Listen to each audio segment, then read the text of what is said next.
Imagine a CEO that never sleeps, never takes a day off, and crunches a million data points before you've even had your first cup of coffee. Sounds like something straight out of a sci-fi movie, right?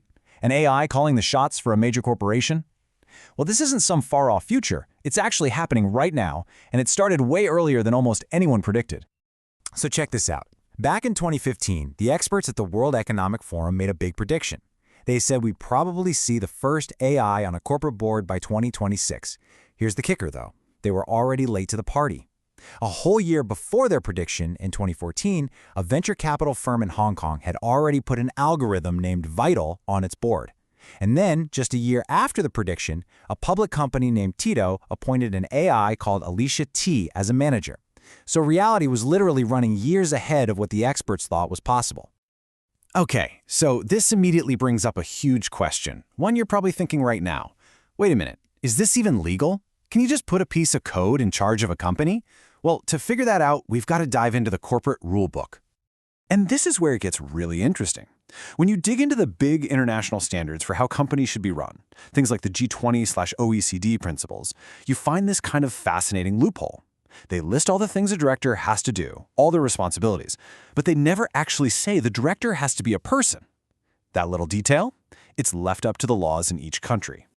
And you know what? This isn't some brand new idea that just popped up. Legal thinkers have been kicking this around for decades. We're talking way back in 1970, a professor was already talking about a totally automated, quote, impersonal corporation.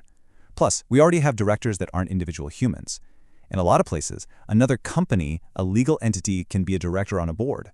So the jump from a corporate director to an algorithmic director, well, it isn't quite as massive as it sounds.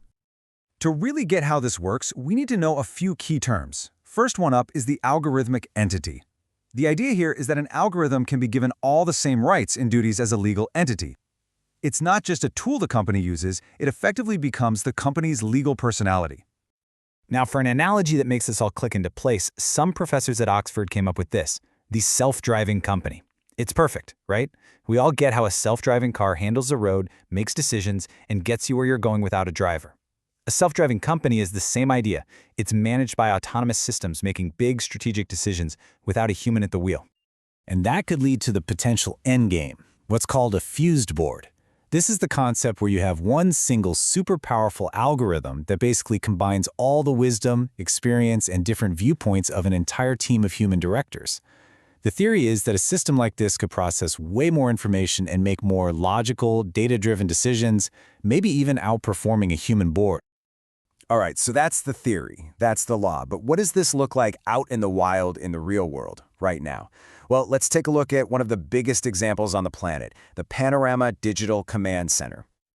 This Panorama system is basically a real-world fused board in action. First, it just sucks in a constant stream of real-time data from all its different companies.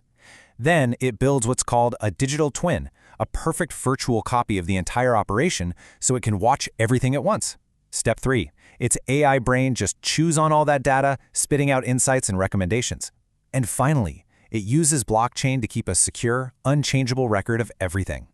And let's be clear, we're not talking about a small tech startup here. This AI system is helping manage a group of companies with an annual turnover of around $60 billion. The scale is just insane.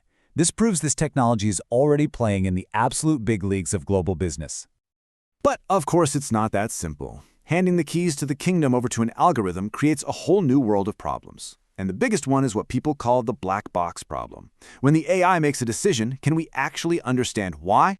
You see, just because the director is a piece of code doesn't mean it's above the law. It has to be held to the very same standards as any human director. That means no discrimination, it has to be transparent, and it has to be held accountable.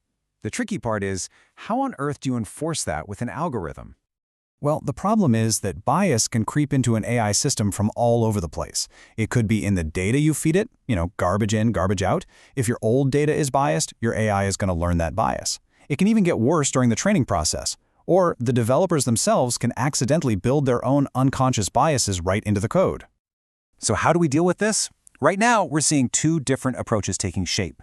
Over in Europe, they've established a right to explanation, which means people have the right to know how an algorithm made a decision about them. And in the US, there's actually a precedent from all the way back in 1970 the Fair Credit Reporting Act. It demanded that decisions about credit had to be explainable, which is probably one reason why those credit scoring systems never got too complex or black boxing. Now, with all these legal hurdles and ethical landmines, you'd think companies might want to pump the brakes. But the truth is, the forces pushing this all forward might just be too powerful to stop.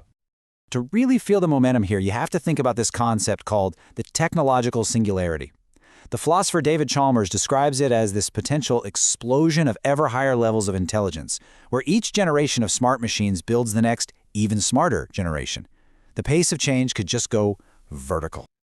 And that brings us to the real engine driving all this: simple competition. I mean, if your biggest rival suddenly adopts AI management and becomes twice as fast and twice as profitable, what are you going to do? You're going to be forced to do the same thing, just to survive. That relentless race for an edge could make AI-run companies the new normal, whether we're fully ready for what that means or not.